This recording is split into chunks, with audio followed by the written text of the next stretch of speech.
Jahon tillari universiteti Farhod bozori yaqinidan metrogacha bir ostanovkalik masofada uy qidirgan yurtdoshlarimiz uchun bugun biz sizlar bilan Chilonzor tumani 11-kvartalda joylashgan 2 xona 3 xonaga o'zgartirilgan zerkalniy planirovkada qurilgan uyimizni birgalikda ko'rib chiqamiz. Ushbu ko'rib turganlaringiz uyimiz mehmonxona qismi, o'zining ajoyib mebellari va televizorlari, ko'rib turibsiz, devorlarda ham rasmlar did bilan tanlangan.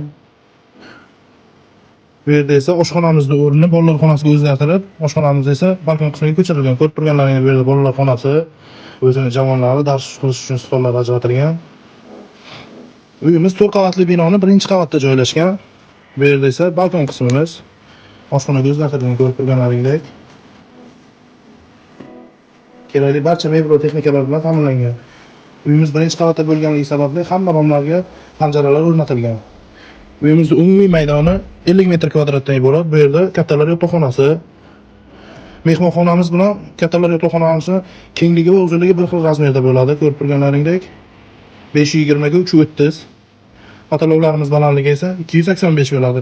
Bu yerda esa granit eshikdan kirib kelish, elektromontaj ishlari bilan alohida terilgan hammasi. Zamoklar отпечаткali kodli qulflar qo'yilgan. Bu yerda esa sanuzel qismimiz birgalikda. Uyimizda mo'ljalga keladigan bo'lsak, Chilonzor 11-kvartal Farhod bozori bloklarining to'g'risida joylashgan. Chilonzor metrogacha bor yo'g'i bir ostanovkalik yo'lda joylashgan ushbu avtorskiy dizayn asosida tayyorlangan uyimizni egalari videoda ko'rgan barcha mebel va texnikalaring bilan birgalikda 85 ming AQSh dollar baholashmoqda. Agarda kimgadir qiziq bo'lsa, opsionerlik raqamlarga qo'ng'iroq qilishingiz mumkin.